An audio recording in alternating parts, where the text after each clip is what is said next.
Nagsisimula ang ating kwento sa isang tanawin ng gusali ng ospital. Makikita rin natin ang isang babae na tila may ginawa, base sa kontentong ekspresyon ng kanyang mukha. At sinabi niya, kwarto ito ng ospital, nagmamadali ka masyado. Ngunit sinabihan siya ng kanyang lalaking kasama, anong kinakatakot mo? Inutusan ko si Wang Chao na magbantay sa labas. Idinagdag pa niya, walang makakapasok rito. Ngunit sumagot ang malandi na babae, nasa kama pa si Ye Chen, paano kung magising siya? Sumagot ulit ang kanyang lalaking kasama, itong lumpong talunan na to, kahit magising siya, anong magagawa niya? At kanya rin sinabi na nakangiti, alam na niya matagal na ang ginagawa natin. Isa pa, kung maglakas loob siyang saktan ako ngayon. Kailangan ko siyang patayin sa harap mo na kung maglakas loob siyang saktan ako dito. At habang nakikita natin sa labas, biglang may napakalakas na kulog. Dahilan para magising ang lalaking nakarite sa kama na kanilang pinagtaksilan. Nalabis naman ikinagulat ng dalawa, habang binabanggit niya ang kanilang mga pangalan, Yuan Hao, Liu Yoxi. At sa kanyang pagkagulat, agad niyang naisip, mukhang, bumalik raw siya sa kanyang nakaraang buhay. Ngayon ang unang araw ko sa Jiangnan City. Dito, iniisip din niya, ngayon, nalaman ko na natutulog ang aking kasintahan na si Liu Yoxi kasama si Yuan Hao. Nang nagmakaawa ako sa kanila, itinulak ako ni Yuan Hao at tinamaan ng isang truck na puno ng lupa sa gitna ng kalsada. Sa kabila ng aking pagkaligtas, nagkaroon din ako ng habang buhay na kapansanan. Dugtong pa niya, pumunta ang aking ama sa pamilya Yuan upang humingi ng hustisya para sa akin, ngunit pinatay siya ng pamilya Yuan. Pagkatapos marinig ang balita, namatay din ako sa kawalan ng pag-asa. Gayunpaman, hindi ako pinabayaan ng langit. Ang aking kaluluwa ay tumawid sa mundo ng mga immortal at naranasan ang 3,000 taon ng paglilinang. Nang marating ko ang kaharian ng Mahayana, pinagharian ko ang mundo at ang 8 kaharian, at pinarangalan ng hindi mabilang na tao bilang Immortal Emperor of Xuanchen. Ngunit ang aking nakakahiyang nakaraan at ang trahedyang pagkamatay ng aking ama ang mga bagay na hindi ko kayang kalimutan. Ang aking katawan ay namatay bilang resulta ng aking pagkabigo na malampasan ang pagsubok. At sinabi niya na may galit sa kanyang mukha, hindi ko akalain na babalik pa ako sa araw na ito. Kakaumpisa pa lamang ng araw. Pagkatapos isipin ni Ye Chen ang tungkol dito, nagsalita si Yuan Hao at sinabi, dahil lumpo ang mga binti mo at gising ka na, gusto kong laruin ang kasintahan mo sa harap mo. Idinagdag pa niya, ipakita ko sa iyo ang mga kahihinatnan ng pananakit sa akin. Dahil sa sinabi ni Yuan Hao, nag-isip muli si Ye Chen, mayroon akong Taizuan Sutra sa aking ulo, ang nangungunang paglilinang sa mundo ng paglilinang ng mga immortal, at ang pagpapagaling ng lumpong mga binti ay isa lamang ideya. Habang nagkukultivate, naisip din ni Ye Chen, ang Taizuan Sutra ay pinapapasok ang tunay na chi sa katawan at umiikot sa kalangitan. Ito ay nagawa na akong umabot sa unang antas ng pagpipino ng chi sa isang iglap. Ang paglilinis ng buto ay parang isang bagong simula. At sinabi rin niya, habang tumatayo, wala akong pakialam kung may kapansanan ako sa parehong binti. Wala yan sa bokabularyo ko.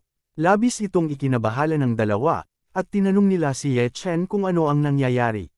Sumigaw si Liu Yoxi at sinabi, napakawalan mo, Ye Chen. Magaling. Ikaw at ang doktor ay nagplano upang lokohin ako para makuha ang aking simpatiya. Ngunit biglang lumipad ang mga kamay ni Ye Chen at sinabi kay Liu Yoxi, may awa ka ba sa aking mga lumpong binti? Ikinagalit ito ni Liu Yoxi, at sinabi niya, kay Ye Chen, na tinatanong kung sino siya para saktan siya. Kasabay nito, sumugod si Yuan Hao, na sinasabing kung gusto na ba raw mamatay ni Ye Chen. Ngunit nginitian lamang siya ni Ye Chen habang bahagyang iniiwasan ang suntok ni Yuan Hao. At kasabay nito, binigyan siya ni Ye Chen ng suntok sa tiyan, na nagdulot kay Yuan Hao na dumura ng laway. Kaya siya ay namimilipit sa sakit, habang sumisigaw sa kanyang bodyguard sa labas na pumasok raw ito.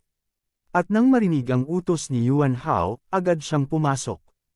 Habang sumisigaw pa rin, sinabi ni Yuan Hao sa kanyang bodyguard na asikasuhin si Ye Chen at patayin siya.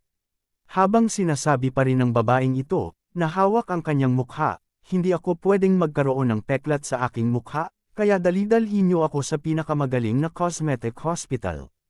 At nang maiwang mag-isa si Ye Chen, ay makikita na lang din na tila isang langgam lang si Ye Chen na kahit anong oras ay kaya siya nitong apakan. At sinabi, "Bata, gagawin kong miserable ang buhay mo."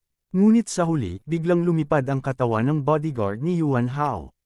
At nakangiting sinabi ni Ye Chen habang tinatapakan ang kanyang mukha, na wala pa raw nanalo sa kanya, ikaw pa kaya.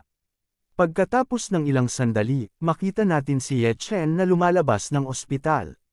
Habang naglalakad siya, iniisip niya, ako, ang immortal na emperador ng Xuanzhen, sa mundong ito, walang sinuman ang pwedeng manakit sa akin o mambuli sa aking pamilya. Yuan Hao at Liu Yoxi, pagbabayaran niyo sa akin ang mga utang niyo ng dahan-dahan. Habang may pupuntahan siya, iniisip din niya, gayunpaman, sa nangyari ngayong araw, may isang babae na nagngangalang Chu Bingyu. Ayon sa kanya, bigla siyang lumiko para hindi ako masagasaan at sumalpok siya sa isang harang at malubhang nasugatan at namatay sa ospital. Pagpapatuloy niya, anuman ang mangyari, ako ang dapat sisihin sa nangyari. Kaya naman, kailangan ko siyang makita para maresolba ang problema. Pagkatapos, makita natin ang isang ospital, at may mga taong nag-uusap at sinasabi, "Nako, bakit naman nangyari ang ganoon?" At sumigaw ang babae at sinabi sa doktor sa harap niya, "Dr. Chen, kamusta ang anak ko?" Agad siyang sinagot at ipinaliwanag ng doktor, ang sitwasyon ng anak niyo ay napakakaiba. Ang mga sugat na sanhi ng aksidente sa sasakyan ay hindi naman kritikal, pero nakakaranas siya ng organ failure bigla. Lahat ng test na ginawa ay nagpapakita na malapit na siyang mawala ng buhay. Labis na nag-alala ang babae para sa kanyang anak nang marinig niya ang sinabi ng doktor. Ayon sa kanyang asawa, sinabi rin niya sa doktor, "Dr. Chen, kailangan niyong iligtas ang anak namin." Handa ang pamilya Chu na magbayad ng kahit anong halaga para doon. Pero sinagot lang sila ng doktor, "Matagal na ako sa industriyang ito ng ilang dekada, nakapagligtas na ng maraming tao. Ayon sa aking paghusga, kahit ang Diyos ay hindi na may iligtas ang anak niyo." Kaya hindi napigil ang umiyak ng mag-asawa at sinabi, paano nangyari ito? Dito na lang ba matatapos ang anak ko? 20 taong gulang pa lang siya. Pero sa gitna ng kanilang kalungkutan para iligtas ang kanilang anak, may nagsalita naman at sinabi, "Anong kalokohan? Sinong nagsabing hindi siya may iligtas kahit ng Diyos? At walang iba kundi ang ating bida lang naman ito na si Ye Chen." Sa labis na gulat, sumigaw ang babae at sinabi, "Naaalala kita. Ikaw yung biglang tumakbo sa gitna ng kalsada, na dahilan para sumalpok ang anak ko sa harang." Dagdag pa ng asawa ng babae, "Ikaw pala. Nandito ka para magpahanap ng kamatayan." Sinagot lang naman sila ni Ye Chen, "May kinalaman ako sa aksidente ng anak nyo. Kaya nandito ako ngayon para iligtas siya." Hindi nagustuhan ng doktor ang sinasabi ni Ye Chen, kaya sinabi niya sa kanya, "Isa kang baliw na puro kasinungalingan ang sinasabi, lumayas ka." Bumulong siya sa asawa ng babae, "Mr. Chu, dapat naghahanda na kayo para sa libing ng anak nyo.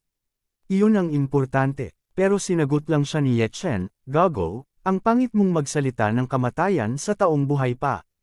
Ayon nga kay Ye Chen, at kanyang ipinaliwanag sa mag-asawa, ipinanganak ang anak niyo na may malamig na pangangatawan.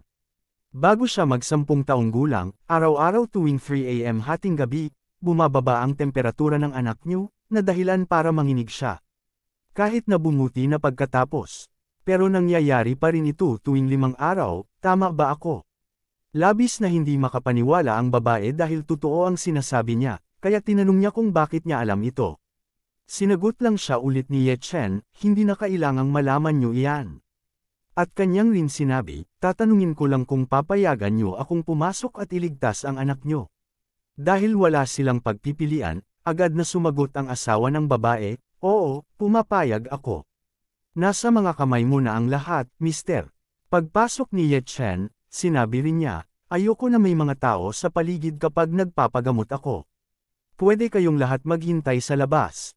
At makikita rin ang magandang babaeng nakahiga, at sa isip ni Ye Chen, kay gandang dilag.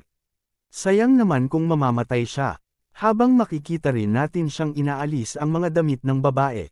Sa isip niya ulit, habang makikita rin siyang naglalabas ng chi mula sa kanyang mga kamay, "Nandito lang ako para iligtas ka, huwag mo akong sisihin."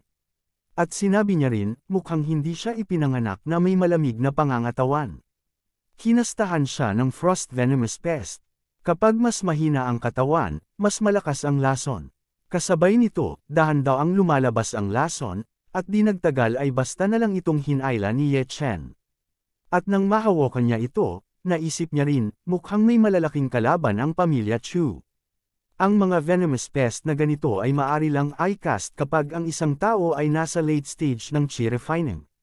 Pagkatapos nito, pinatay niya ito gamit ang kanyang mga kamay. Gayunpaman, sinabi rin niya, wala na ang lason, pero nandyan pa rin ang cold energy. Dagdag pa niya, habang naglalabas ng chi mula sa kanyang daliri, iligtas lang kita sa ngayon. Maaari nating alisin ang cold energy na iyon sa susunod. Kasunod nito, ipinasok niya ito sa bibig ng babae, at sinabi rin niya, ang kanan ng Supreme Mystery ay ang pinakamataas na paraan ng paglilinang sa cultivation realm, at ang enerhiya na nililinang mula rito ay isa rin sa mga pinagmula ng universo. At sinabi rin niya, ang pagbibigay sa iyo ng bugzo ng enerhiyang ito ay sapat na para panatilihin kang buhay. Kaya, makikita na lang natin na parang tila nasisiyahan pa ang babae, at sinabi rin niyang napakainit daw ng kanyang katawan. Na ikinabahagyang naman dito na ikinapula sa mukha ni Ye Chen, at naisip niya, shit, sa tingin ko, sobra akong mapagbigay. Sa labas, makikita rin natin na biglang sumigaw ang babae. Pagkagising niya, tinanong niya si Ye Chen, sino ka? Anong ginagawa mo sa akin? Sumagot lang si Ye Chen, huwag mo sana akong pagkamalan, nandito lang ako para iligtas ka. Pero sinabi niya kay Ye Chen, iligtas. Sino bang maghuhubad para iligtas ang isang tao? Pagkatapos, pumasok ang mga magulang niya. Kasabay nito, lumapit siya sa kanyang anak, niyakap siya, at sinabi, akala ko mawawala ka na sa akin magpakailanman. Agad na lumapit ang doktor at sinuri ang babae, na sinasabi, banal, si Mr. Ye ay isang Diyos na nagkatawang tao. Lahat ng nagfa-failing na organ niya ay gumagana na ulit ng normal. Bigla siyang sumigaw sa pagtanto na ang babaeng nasa kritikal na kondisyon ay talagang gumaling. Sinabi niya ulit, Mister, isa kang napakahusay na doktor. Kahit si Yama ay sasakit ang ulo kapag nakita niya ito. Kasabay nito, paulit-ulit lang siyang yumuyuko kay Ye Chen, at sinabi na kasalanan ko na hindi kita nirespeto. Patawarin mo ako, Mister. Dagdag pa ng doktor, Mister, ang iyong kakayahan sa panggagamot ay makajos.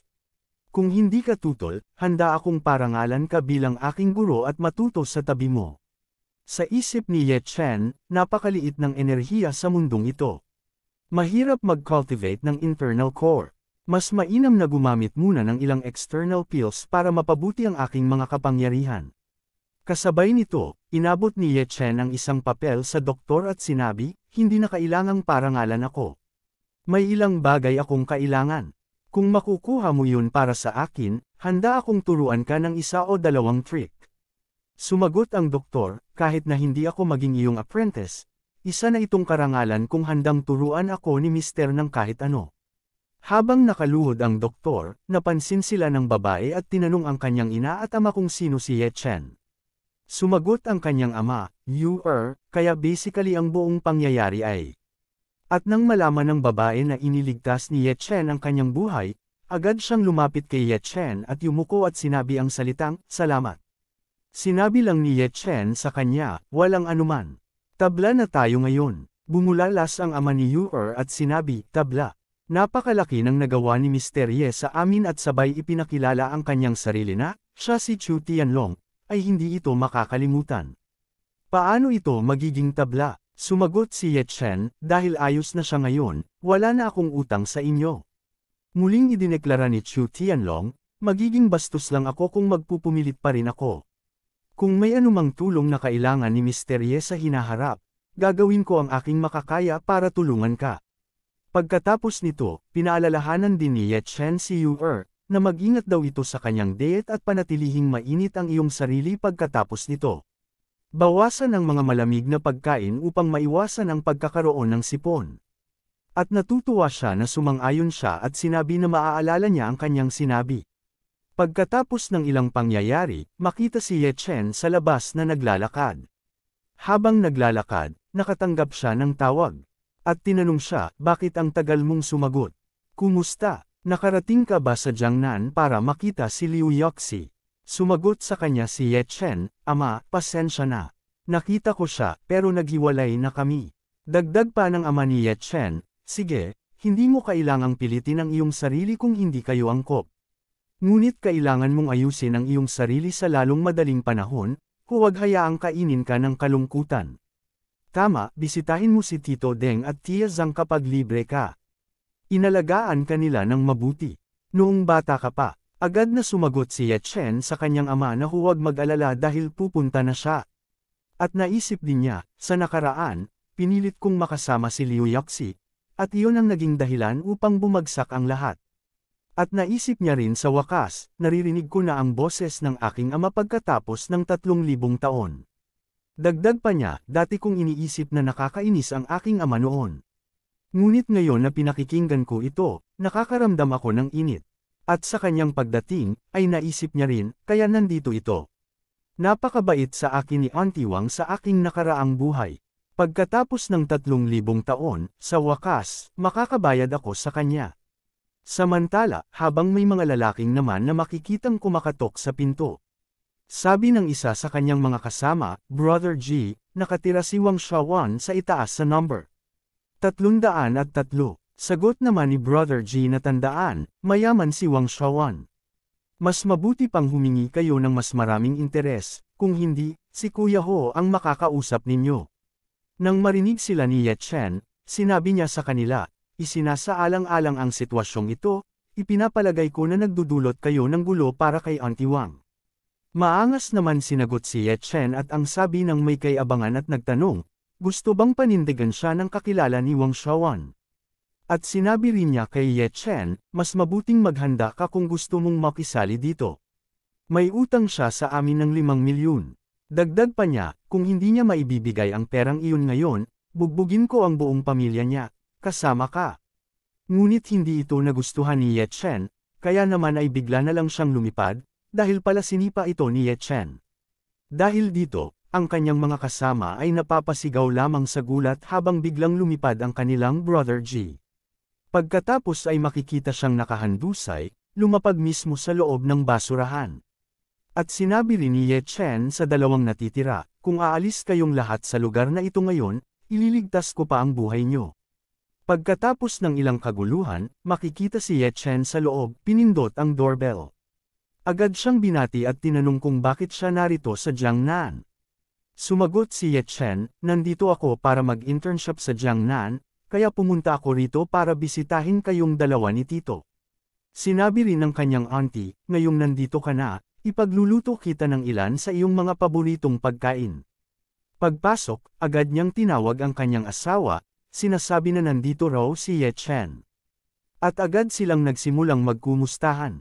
Kasabay nito, tinanong ng kanyang anak kung sino ang kanyang kausap. Sinagot siya ng kanyang ama at sinabi, siya ang anak ni Tito Ye, ang aming dating kapitbahay, at nandito siya upang magtrabaho sa Jiangnan. Ngunit sinabi niya lamang sa kanyang ama, sige, hindi ko na rin naman naaalala. At naisip din niya, isang random na hindi kilalang estranghero na dumating sa aming bahay na walang dahilan, malamang na narito lamang siya para humingi ng tulong sa amin. Habang sila ay dumating sa dining area, tinanong ng ama ng babae si Ye Chen, halika at tikman mo ang luto ni tita. Masarap pa rin ba gaya ng dati? Sumagot si Ye Chen sa kanya ng may ngiti, ang iyong luto ay masarap pa rin pagkatapos ng lahat ng mga taon na ito. At naisip din niya, lahat ng 3,000 taon na ito. Ngunit sa isip ni Ling Shu, napakalambing niya. Malamang nahihingi ng tulong siya sa amin sa susunod. At dito, tinanong ng ina ni Ling Shu si Ye Chen kung mayroon siyang kasintahan, at agad na sumagot si Ye Chen na wala. Kaya, bigla niyang tinignan ang kanyang anak na babae at sinabi, iyon ay mahusay. Maaaring hindi mo alam ito, ngunit kaming dalawa at ang iyong ama ay nag-ayos na para sa iyo at kay Ling Shu na magpakasal. Nagulat si Ling Shu nang marinig ito, dahilan upang mahulog ang kanyang kinakain, at sumigaw siya, magpakasal.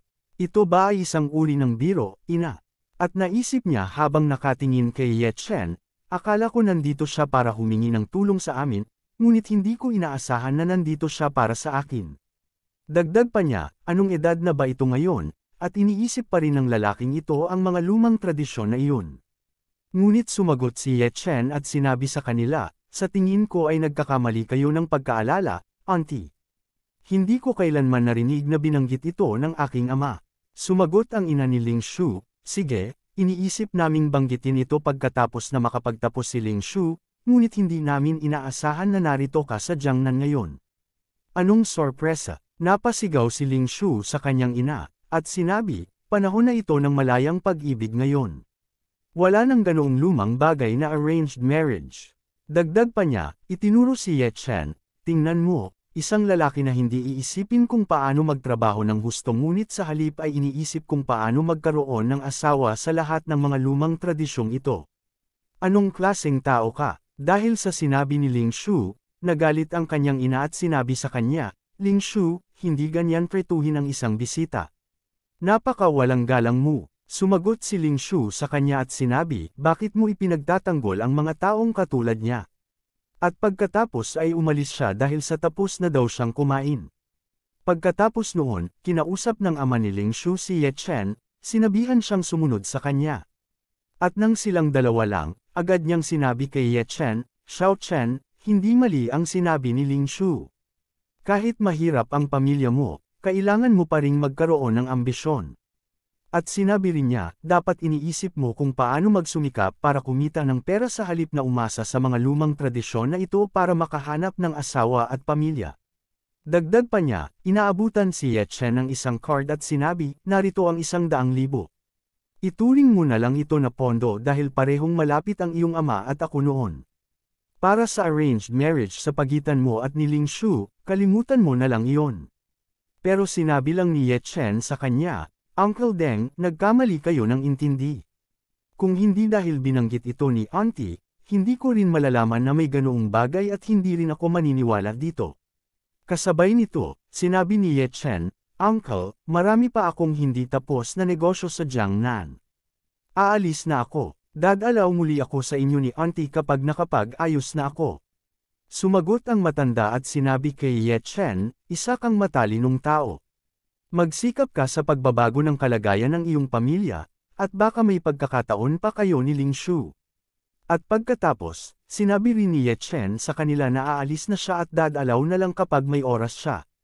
Kasabay nito, iniabot ni Ye Chen ang isang card sa ina ni Ling Shu at sinabi, at kung may anumang paghihirap, tawagan niyo ako. Gagawin ko ang aking makakaya para makatulong. Agad siyang sumagot kay Ye Chen, napakabuti mong bata. Hindi ko inalagaan ka ng walang dahilan. At naisip niya, ano ang ibig sabihin ni Ye Chen doon? Alam ba niya na may utang ako? Nag-aalala lang siguro siya sa akin. Samantala, sa labas, makikita ang isang kotse na mabilis na huminto. At pagkababa niya sa kotse, sinabi niya ng may kay-abangan, hindi man lang makuha ang ganitong kaliit na halaga. Mas mahalaga pa yata ang isang aso kaysa sa inyong lahat. Anong nangyari? At ang kanyang mga nakaluhod na tauhan, lumalabas, ay ang mga binugbog ni Ye Chen, at ipinaliwanag nila sa kanilang boss, na tinawag nilang Brother Hu, at sinabi na wala akong silbi, alam ko, pero talagang malakas ang batang iyon, isang suntok lang siya. Pero hindi sila pinaniwalaan ng kanilang amo, kaya nagmura siya at sinipa-sipa sila. At tinanong niya kung, nasaan ang lalaking pinag-uusapan nila. Pero habang naghahanap siya, may nagsalita, at si Ye Chen yun na nagsabi, hinahanap mo ba ako?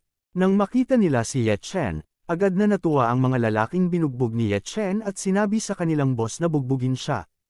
Mayabang na sinabi ng kanilang boss na isa lamang siyang bata. Idinagdag niya at sinabi rin kay Ye Chen, matagal na akong lumalabas dito sa labas ng maraming taon, hindi pa ako nakakita ng sinuman na ng ahas na magbigay sa akin ng pang-iinsulto. Ikaw ang una. Kasabay nito, sumugod siya pasulong ng walang pag-aalinlangan, kaya nang tumama ang kanyang suntok sa dibdib ni Ye Chen, maririnig na lang ang impact ng kanyang lakas. Ngunit tila hindi man lang gumalaw si Ye Chen, na labis na ikinabahala ng boss. Habang masaya ang dalawa na walang kamalayan sa nangyayari, sinabi nila, ha, tingnan mo, nagulat ang batang iyon. At sinabi rin ng isa na nakasuot ng salamin, ang bilis at lakas ng ating Brother Hu ay halos kapareho ng isang sikat na propesyonal na wrestler. Tapos na talaga ang batang iyon. Ngunit biglang ngumiti si Ye Chen. Kasabay nito, nawala siya ng napakabilis sa harap ng boss. At sa pamamagitan ng pagtataas ng dalawang daliri, nakita si Ye Chen sa likod niya, at pagkatapos ay itinutok niya ang dalawang daliri sa mahinang party ng kanyang katawan. Kaya, sumigaw ng malakas ang boss na parang kinurot siya. At nang makalayo siya, makikita ang isa sa kanyang mga braso na nakalaylay ng walang lakas. Habang hindi pa rin niya napoproseso ang nangyayari sa kanya, biglang nagpakita si Ye Chen ng matinding paggalaw na halos hindi masundan ng mga mata ng boss. Kaya, nanlaki ang kanyang mga mata, at napagtanto niya sa kanyang sariling isip, hindi ako makapaniwala. Ang batang ito ay ang pinakatuktok, isa siyang martial artist. At naisip din niya na mukhang mamamatay na siya. Sa kabutihang palad, hindi na nagpatuloy si Ye Chen, kahit na ang mga daliri ni Ye Chen ay ilang pulgada lamang ang layo mula sa pagtama sa kanyang lalamunan. At makikita rin natin ang labis na pagtulo ng kanyang pawis dahil sa nerbiyos, kaya nagtataka na lang siya kung bakit hindi pa siya patay. Pagkatapos, tinanong siya ni Ye Chen kung maaari silang mag-usap. Sinagot siya nito, nagpapasalamat sa kanya sa hindi pagpatay sa kanya. At sinabi rin niya kay Ye Chen, Mister, hindi na kailangang bayaran ang utang ng iyong auntie, kahit na ang interes. Kunin mo na ito bilang regalo ng paghingi ng tawad sa iyo. Pero sinabi ni Ye Chen sa kanya, magbabayad kami kung magkano ang utang namin, iyon ang usapan. Tinatanong ko sa iyo, bakit ba may utang si Auntie Zhang? Agad siyang sumagot at sinabi, sabi ni Auntie, may utang daw ang kumpanya niya at kailangan niya ng pera para takpan iyon. Agad na naintindihan ni Ye Chen. At naisip niya sa sarili niya, manipis ang enerhiya sa Blue Star, kaya imposibleng biglang magkaroon ng cultivator dito. Kailangan ko pang malaman ang iba. At tinanong niya ang boss, isa pang tanong. Tinawag mo akong martial artist, kanina. Hindi naman talaga ako isa pero interesado ako. Pwede mo bang ilahad ito ng mas detalyado? Habang makikitang din na bumaba si Ling Shu para magtapon ng basura, at nang makita niya si Ye Chen na nakikipag-usap sa mga gangster, naisip niya sa sarili niya, nag-iisip siyang umasa sa babae at makipaggulo sa mga gangster na ito. Makukulong din siya balang araw. Pagkatapos ay hindi na ipinakita ang kanilang pag-uusap, kaya pinauwi sila ni Ye Chen, na labis nilang ipinagpasalamat. At nang umalis si Ye Chen, tinanong ni Brother G ang kanyang amo, Brother Ho, kahit na magaling makipaglaban ang batang iyon, hindi pa rin kailangan na maging mabait ka sa kanya. At sinabi niya rin, oo nga, hindi na ito ang panahon kung saan nakikipag-usap ang mga tao gamit ang kakayahan. Pwede tayong tumawag ng daan-daan. Ngunit sinabihan lang naman, siya ng kanyang boss na kung, ano ba ang alam mo? Dahil kung tama ang mga hula ko, ang pag-iral niya ay katulad ng kay Master Lei. Ayon dito na si Jiao Lei, si Master Lei ang boss ni Brother Hu, ang pinuno ng buong underground ng Jiangnan City. Kaya nagulat si Brother G at bumulalas na pasabi na kung ganun ang batang iyon kanina ay kapantay ni Master Lei.